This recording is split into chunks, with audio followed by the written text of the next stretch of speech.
여러분 안녕하십니까? 사이언스 투데이입니다. 지난 21일 우리 군의 정찰위성 3호기가 발사에 성공했습니다. 정찰위성 3호기는 2호기와 마찬가지로 고성능 영상 레이더가 탑재되어 있는데요. 기술의 발달로 날씨와 상관없이 밤낮으로 촬영이 가능해 정찰 임무에 더욱 박차를 가할 것으로 기대됩니다. 오늘의 주요 뉴스부터 만나보시죠.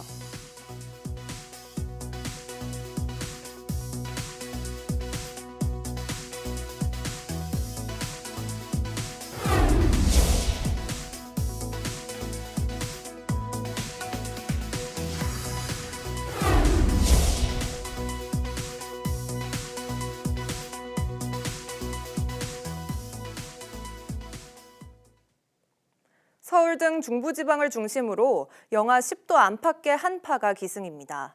도심 폭포수도 일찍부터 군데군데 얼음과 고드름이 생길 정도인데요. 이번 한파는 이번 주 강약을 반복하며 계속될 전망입니다. 정혜윤 기자의 보도입니다. 찬바람이 강해진 도심 공원. 세차게 쏟아져 내려오던 인공 폭포수 곳곳에 새하얀 얼음이 만들어졌습니다. 한편에는 커다랗고 주렁주렁 달린 고드름도 눈에 띕니다. 눈과 강추위가 반복되며 생긴 흔적인데 특히 지난 밤사이 서울 기온이 이번 겨울 들어 가장 낮은 영하 7.7도까지 떨어지고 체감온도가 영하 12도를 기록하며 급격히 추워진 탓에 초겨울부터 폭포수 곳곳에 얼음을 맞는 겁니다. 그 밖에 강원도 횡성 안흥면 기온이 영하 19.4도를 기록했고 철원 영하 16.9도, 파주 영하 14.9도, 대전과 전주, 대구 기온도 영하 5도 안팎까지 떨어졌습니다. 한반도 북쪽 상공에서 영하 35도 이하의 찬 공기가 남하하며 기온이 크게 떨어진 건데 이번 주 초반에도 중부지방은 영하 10도 이하의 강추위가 지속하고 특히 일부 지역은 영하 15도 아래로 기온이 떨어지는 곳이 있을 것으로 보입니다. 연천과 철원, 양구 지역에서는 23일 아침 기온이 영하 15도 이하로 떨어질 것으로 예상되어 22일 한파 경보로 강화되었습니다. 한파특보가 발효된 지역에서는 수도 계량기와 보일러 등의 동파에 대비하시고 급격한 기온 변화와 낮은 기온으로 인한 건강관리에 유의하시기 바랍니다. 그 밖에 경기와 강원, 충청도에도 한파주의보가 내려진 가운데 영하 12도 이하의 한파가 이어질 것으로 보여 지속적인 대비가 필요합니다.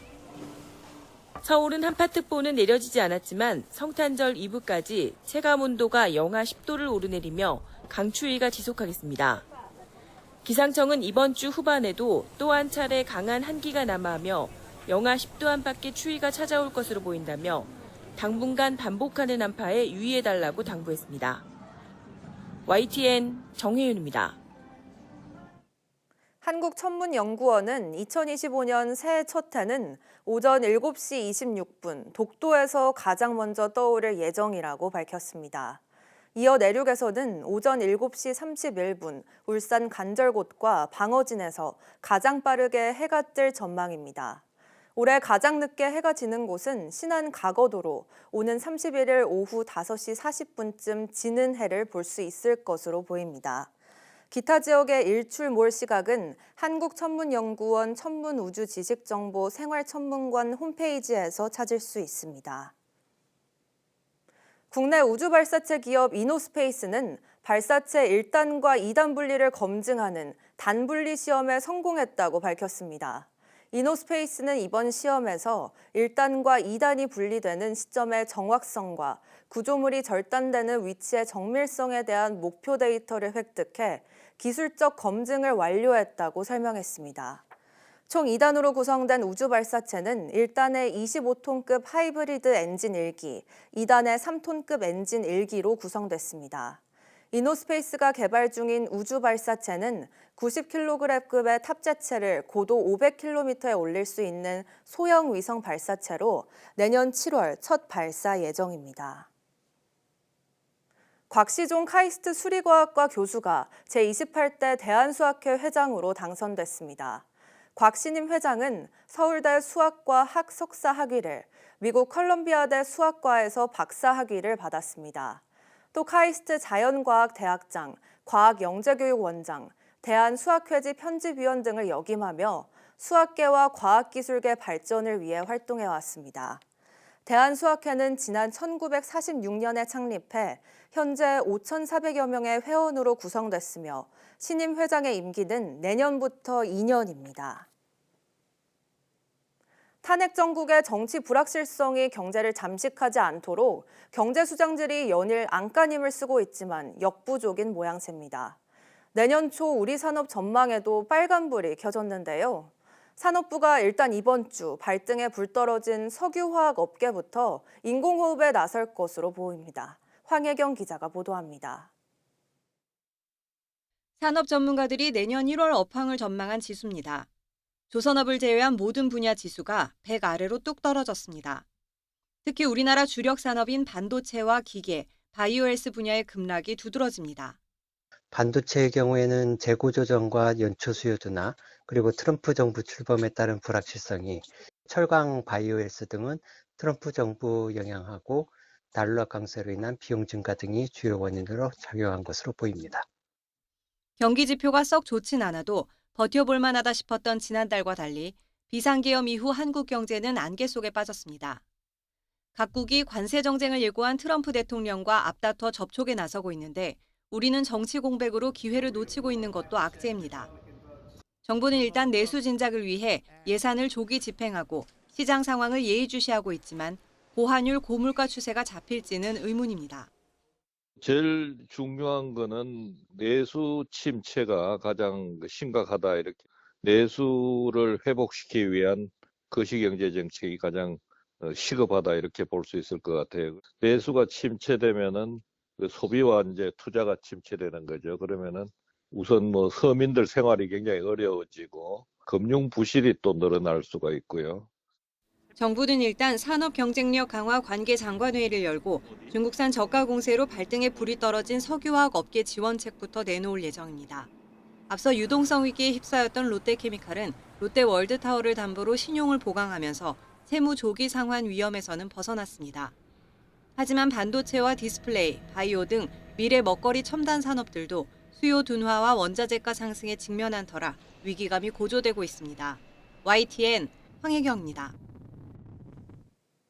임기 종료를 앞둔 바이든 행정부가 텍사스에 반도체 공장을 짓고 있는 삼성전자에 보조금 6조 9천억 원을 지급하기로 확정했습니다. 지난 4월 예비 계약 때보다 지원금을 4분의 1가량 줄인 건데 반도체 보조금의 부정적인 트럼프를 의식했을 가능성도 제기됩니다. 워싱턴 권준기 특파원입니다. 미국 상무부가 삼성전자에 반도체 보조금 6조 9천억 원을 지급하기로 최종 결정했습니다. 지난 4월 예비계약 서명 때 주기로 했던 9조 2천억 원에서 2조 3천억 원, 26% 줄였습니다. 당초 인텔과 TSMC에 이어 세 번째로 많은 지원금이 예상됐지만 마이크론 다음인 네 번째로 밀려났습니다. Leading edge chips, and that's TSMC. And now they're doing it on U.S. soil. So we're also going to be investing with Samsung. So we have a portfolio. 삼성전자 지원금이 깎인 건 원래 440억 달러를 투자하기로 했던 계획에서 370억 달러로 투자 규모를 줄인 데 따른 것입니다. 투자를 16% 줄였는데 지원금이 26% 감소한 건 트럼프 당선인의 다음 달 취임이 변수로 작용했을 가능성이 있다는 관측입니다. 트럼프는 관세를 높이면 외국 기업들이 알아서 미국에 투자할 거라며 바이든의 보조금 정책을 강하게 비판해왔습니다. That chip deal is so bad. We put up billions of dollars for rich companies to come in and borrow the money and build chip companies here, and they're not going to give us the good companies anyway. All you had to do is charge them tariffs.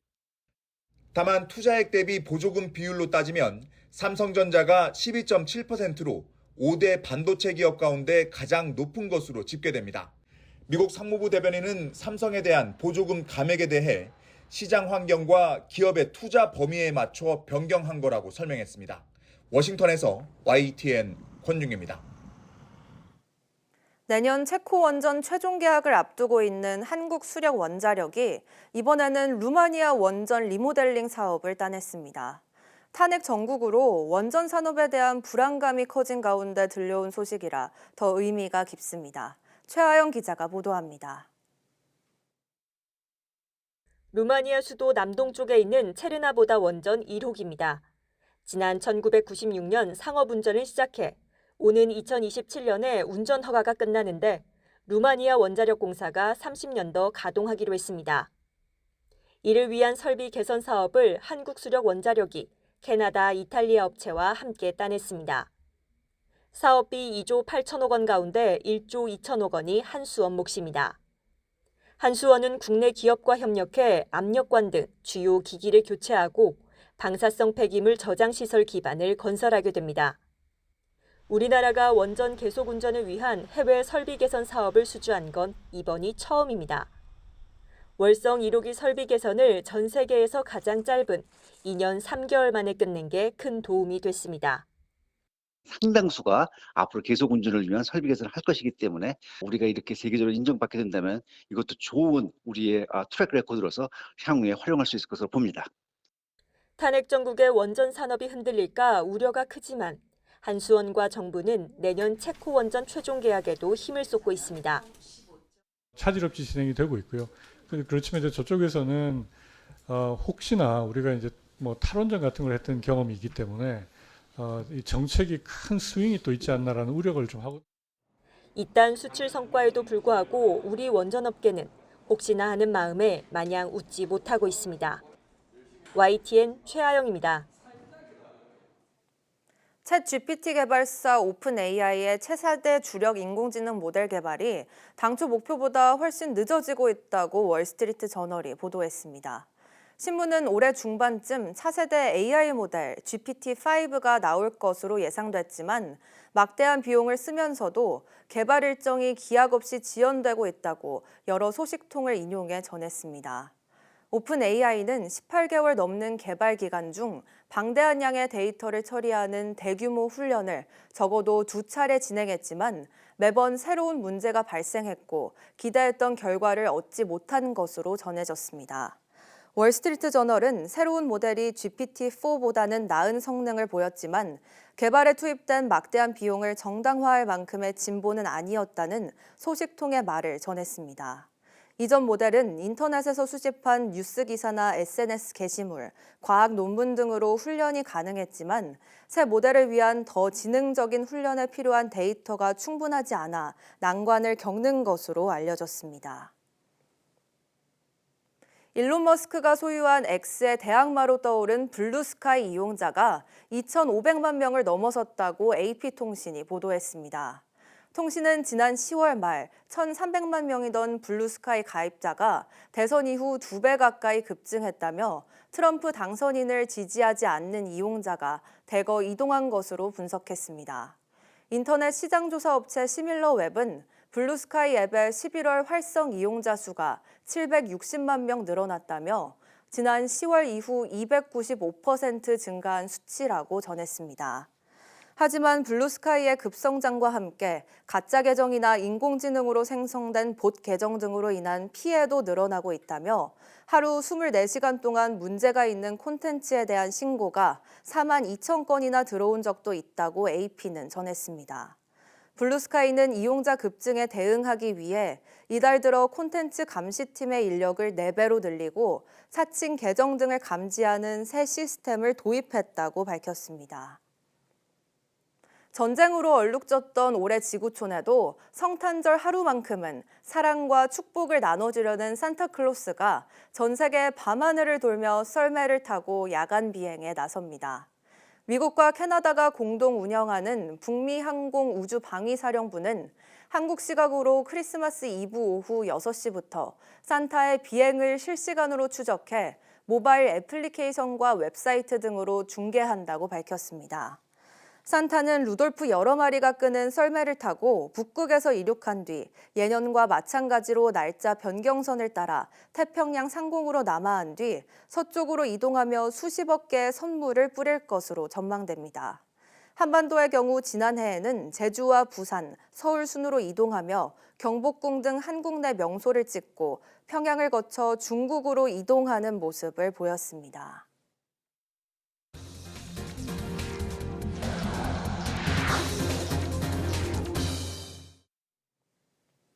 썩거나 분해되지 않고 크기도 작아 걸러내기도 힘든 미세 플라스틱은 바다와 강은 물론 우리가 마시는 물에도 들어있는데요. 국내 연구진이 바다나 강, 호수 등에서 물에 떠있는 미세 플라스틱을 효과적으로 제거하는 수상 드론을 개발했습니다. 임늘솔 기자가 취재했습니다. 경기도 양평군 북한강 일대 수상 드론이 물 위에 떠서 이리저리 움직입니다. 국내 연구진이 개발한 물속 미세 플라스틱을 걸러내는 수상 드론입니다. 물은 깨끗해 보이지만 미세 플라스틱이 곳곳에 숨어 있는데요. 수상 드론은 최대 5시간 동안 강 위를 떠다니면서 커다란 쓰레기부터 보이지 않는 미세 플라스틱까지 청소합니다. 비밀은 물과 친한 친수성 톱니 구조에 있습니다. 톱니바퀴가 돌면서 바퀴 사이에 물막이 만들어지는데 이 물막을 따라 미세 플라스틱이 함께 딸려옵니다. 물과 친한 톱니바퀴가 물은 아래로 빼내고 미세 플라스틱은 톱니 사이에 남겨 걸러내는 방식입니다. 덕분에 1마이크로미터부터 최대 4mm 크기까지 다양한 크기의 미세 플라스틱을 한꺼번에 치울 수 있습니다. 톱니 사이에 끼어있는 물막에다가 미세 플라스틱을 붙여서 회수하는 방식입니다. 회수하고 나서 반대편으로 갔을 때는 이제 부력과 톱니 사이에 들어가는 물 유동에 의해서 다시 떼내는 거죠. 수상 드론에는 필터가 없다는 점도 특징입니다. 필터 막힘 현상이 없어 오랫동안 작동해도 안정적인 제거가 가능합니다. 연구진은 바다와 강, 호수 등 넓은 공간에서 실시간으로 다양한 종류의 미세 플라스틱을 제거하는 데 성공했는데 회수율은 80% 이상이었습니다. 수상 드론은 물 위의 쓰레기도 잘 회수하지만 또한 물 위에서 안정적으로 운용이 되기 때문에 어떤 사람을 구조하거나 혹은 위험물을 회수하는 데 사용할 수 있습니다. 강과 호수, 바다는 물론 이제는 수돗물이나 생수병에서도 쉽게 검출되는 미세 플라스틱.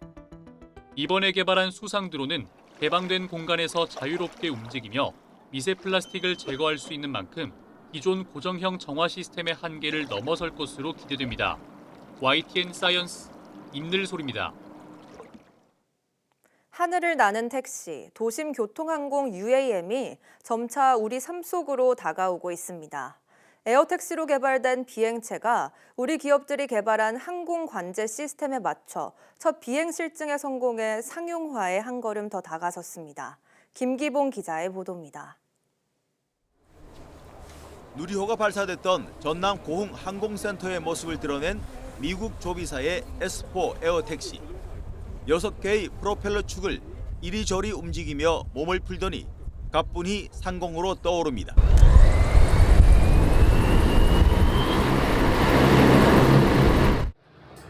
무인 상태로 비상한 기체는 지상의 통합 운용 기술과 소통하며 안정적인 비행을 한 뒤 정확한 위치에 착륙했습니다. 도심 항공교통 UAM 상용화를 위해 43개 기업이 10개 컨소시엄으로 참여하는 KUAM 그랜드 챌린지의 첫 에어택시 비행 실증인데 4세대 교통 문화의 주도권을 잡기 위한 세계적인 경쟁의 하나입니다. 아직 정립되지 않은 많은 분야가 있고 세계적 강자가 없는 새로운 영역이기에 우리나라가 선도하고 앞서 나가려고 노력하는 것입니다.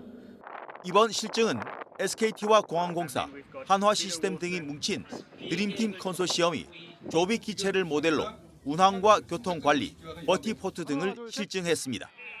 상용화에 가장 근접한 기체를 도입을 해서 한국형 통합 운영 실증 시나리오를 어떻게 보면 세계 최초로 적용해서 실증했다는 데 큰 의미가 있다고 보시면 될 것 같습니다. 조비 S4는 조동석과 별도로 4인 승객석을 갖춘 기체로 4개의 전기 배터리로 움직이며 유인, 무인 모두 작동이 가능합니다. 기존 헬기와는 다른 정숙성도 갖췄습니다. To get close to where they live and where they work, and to really provide the best utility in a UAM service. But in order to do that, the aircraft has to be quiet. 정부는 고흥 실증 성공에 따라 사방이 트인 개활지가 아닌 좀 더 도심에 가까운 2단계 실증을 위해 아라뱃길 구간에 대한 헬기 예비 실증 작업도 마쳤습니다. YTN 김기봉입니다. 의정 갈등으로 비어버린 전공의들의 자리를 채우기 위해 전국 병원들이 내년도 레지던트 모집에 나섰지만 극소수만 선발된 것으로 나타났습니다. 더구나 필수과 가운데 하나인 산부인과는 전국에서 단 한 명만 선발된 것으로 파악됐습니다. 김주영 기자가 보도합니다. 의대 증원에 반대하며 사직했던 전공의들은 대부분 병원으로 돌아오지 않고 있습니다. 전국 수련병원의 전공의 출근율은 여전히 8%대를 넘지 못하고 있습니다. 젊은 의사들의 요구는 변함없습니다. 학생들도 내년에 학교로 돌아가지 않겠다고 합니다. 저도 이 상태로는 돌아갈 생각이 없습니다. 전국 병원들은 전공의 공백을 메우기 위해 내년 상반기 레지던트 1년차 모집에 나섰지만 전국 3,500여 명 정원에 지원자는 314명뿐이었고 최종 선발된 인원은 181명에 불과했습니다. 모집 인원 대비 5%를 조금 넘는 정도입니다. 이 가운데 수도권 수련병원 전공의가 59%였고 비수도권이 40%를 조금 넘었습니다. 가장 큰 문제는 의정 갈등 이전부터 인력난에 시달렸던 필수과들입니다. 산부인과는 188명을 모집하는데 선발 인원은 전국에서 1명뿐입니다. 신경과는 2명, 소아청소년과는 5명, 심장혈관 흉부외과는 2명만 선발됐습니다. 수술을 해야 되는데 환자들한테 언제 할 수 있다고 특정한 날짜를 말해주기 상당히 어려운 상황이 돼 있거든요. 마취 인력이나 수술방을 돌아갈 수 있는 어떤 구조가 전혀 안 돼 있다 보니까 내년 전공의 인력난이 진료와 수술 차질로 직결되고 있는 가운데 병원들은 다음 달 말 인턴 모집에 나설 예정입니다. YTN 김주영입니다. 의대 교수와 개원의, 전공의, 의대생 등 전 직역 의사 대표자가 한자리에 모여 정부의 의대 증원 정책 철회를 촉구했습니다. 윤석열 대통령 탄핵안 가결 후 처음으로 의사 대표자 회의를 연 건데 이들은 내년도 의대 모집을 중단하지 않으면 2026년도 의대 모집이라도 중지할 것을 요구했습니다. 차정윤 기자입니다. 정부의 의료개혁 정책을 놓고 한동안 분열했던 의료계가 한자리에 모였습니다. 의대 정원 확대를 비롯한 정부의 근거 없는 의료개혁을 중단하라며 의대 교수와 개원의, 공직의, 전공의와 의대생들이 탄핵 후 처음으로 전국 의사 대표자 대회를 연 겁니다. 교육농단, 국민건강 위협한다! 위협한다! 위협한다! 위협한다! 박형욱 의협 비상대책위원장은 지금 의료계가 나아가야 할 방향은 하나의 울타리에서 논의하는 전통을 만드는 것이라며 단합을 강조했습니다. 의료계 전 직역의 뜻을 모아 국회와 정부에 아래와 같이 강력히 촉구한다. 2025년 의대 모집은 최대한 중단해야 된다. 정부가 이런 경고를 무시한다면 2026년 의대 모집을 중지하고 각 직역 대표들도 의료개혁에 대한 향후 대응 방안을 제안하며 각 대학 총장들이 적극적인 행동에 나서줄 것을 요구하고 졸속 정책에 대한 정부의 책임을 추궁했습니다. 모든 국민들과 함께 해야만 현실에 대한 희망이 보입니다. 우리 행동으로 결과를 바꿔야 할 시기가 바로 지금입니다. 현 정국은 대통령 탄핵 소추안이 헌법재판소로 넘겨진 상태입니다. 잘못된 의료정책 추진의 정당성도 소멸되어졌다고 해야 합니다. 정치권도 목소리를 보탰습니다. 의사 출신 국회의원인 안철수 국민의힘 의원은 정부와 여야, 의료계가 긴급협의체를 구성해 논의하고 전공의 차단 포고령에 대해서는 한덕수 대통령 권한대행이 사과해야 한다고 주장했습니다. 대통령 직무가 정지된 지금 가장 잘못된 의료정책부터 바로잡는 것이 순서입니다. 이제라도 대통령 권한대행, 여야와 의료계는 머리를 맞대야 합니다. 정부는 윤 대통령 탄핵 후에도 의료개혁을 이어가겠다는 입장인 가운데 분열했던 의료계가 단합된 움직임을 이어갈 수 있을지 주목됩니다. YTN 차정은입니다.